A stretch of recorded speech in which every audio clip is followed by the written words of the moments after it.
On today's chest workout, I'm going to be focusing a lot on my upper portion of the chest. Many of these exercises that you're going to see today are all to perform one job, and that's to put a lot of the stress on the upper region of the chest. So you're not going to see as much of the typical bench presses, cable or dumbbell flies. This is more about variation and principles, training sets within those exercises. The first exercise here, upper chest, but instead of sat down onto that incline bench, I'm actually stood up and I have the bench raised up at a higher incline than I would normally. The purpose of this is using a narrower grip as opposed to a standard overhand grip. A lot more of the tension, I feel, is on the upper region of the chest. This is very different than if I'm performing an incline or a flat bench and I've got the weight more evenly dispersed across the full width of my pectorals. The purpose of this, like I said, is to focus more on the upper region of the chest, having to manage more of that work. So there's more stress being placed on the upper pectorals. Yes, there is a lot of the anterior delt coming in, but that's part of sort of that chest shoulder complex. So I'm okay working the front deltoid as long as I'm getting a lot of that tension and a great pump in my upper chest. You saw also on here, progressively taking the weights up on each set, 10, 15, 20% at most. And then I'm using a drop set for that final working set. 5 or 6 heavy reps. I'm taking a good portion of that weight off, dropping it down by about 30%, and then just doing as much as I've got left with that focus of contracting and squeezing the chest at the top. Give this a try.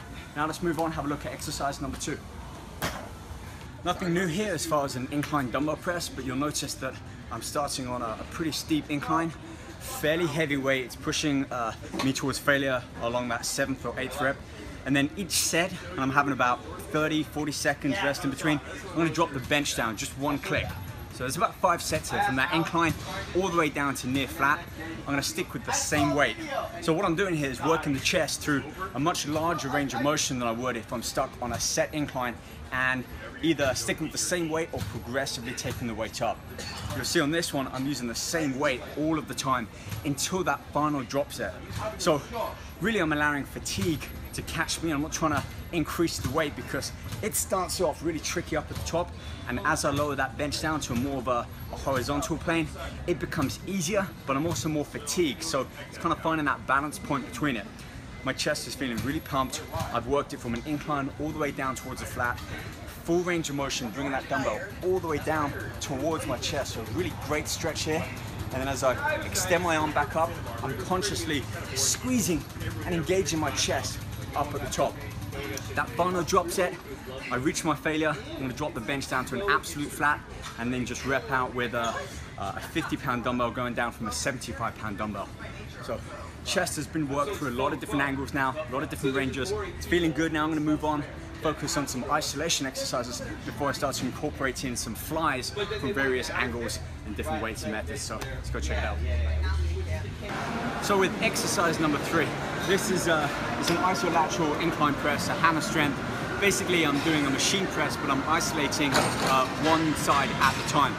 The benefit of this, I find, is that by positioning my body slightly inwards to that arm, I'm able to really feel the upper region of the chest have a much deeper contractile tension as I extend up.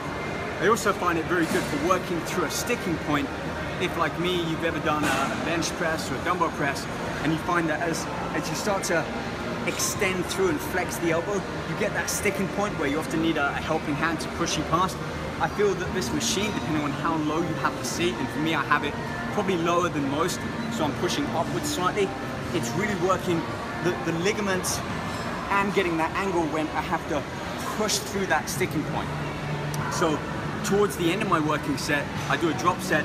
I actually start out with as heavy as I can manage to about 10 quarter reps. So I'm only working through a limited range of motion, pretty much all the way down, extending up so my elbow comes past my chest and then back down. That really pushes me beyond my threshold. I then drop the weight, full extension at the arm, gives me a tremendous pump in my chest. Another great thing I love about using machines within the chest workout is that they do offer a fixed range of motion. So I'm not having to involve other muscle groups that I would when I'm doing a free weight exercise or even cable. That's the great thing about this particular chest workout. I'm incorporating a lot of free weights, machines, I'm isolating, I'm using compound multi-joint lifts. There's a whole range of variety and different training principles incorporated into this routine to fully ensure I'm working an overall chest, but also focusing more on the upper portion of the chest and using a lot of drop sets and rest pauses to be able to push past that threshold and push it up a little bit more. So we're about halfway through the workout. It's gone really well so far. I'm going to move on. We're going to start to focus on some dumbbell flies and add in a circuit back and forth with that exercise as well. So let's get to it.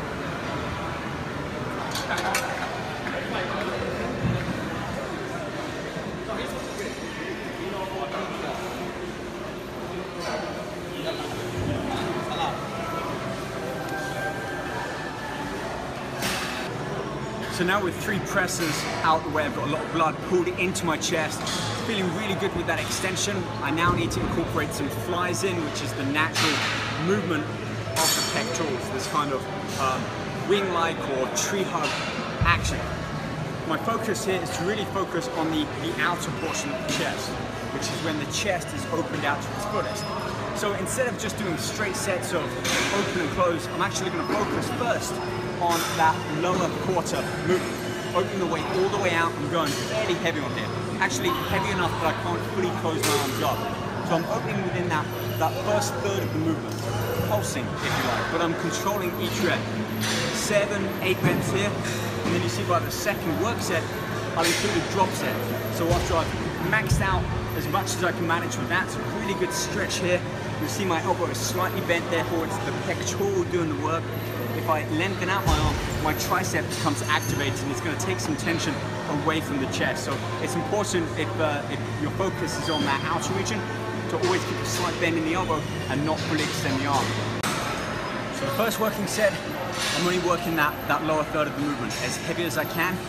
The second working set, I'm going to do the same but add a drop set in, lower the weight down and then fully close up my arms, get that nice full range of motion, including the stretch and that peak contraction up at the top, which I'm not getting on the first work set. And for the third work set, I'll include a tricep or an additional drop set where I'll also increase the angle of the bench, which works my chest through a larger range of motion, different angles than just by sticking with a flat bench. So 2 more exercises left. I'm going to superset these. I'm going to do some parallel bar dips and tie them in with some cable flies.